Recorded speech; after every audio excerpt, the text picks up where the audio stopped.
Yehonet Deniz versus Justin Tafa. He's a killer, big killed fight.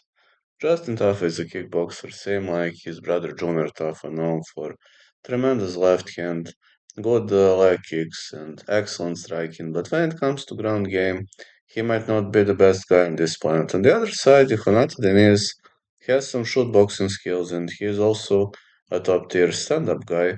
But I also have to say, aside of his stand-up skills, that he is pretty much known for decent ground game, good clinch control, and in the clinch he absolutely has advantage over his opponent also on the ground, but Tafa could clock him with a big left, he could destroy him, and I have a feeling this fight will not go the distance.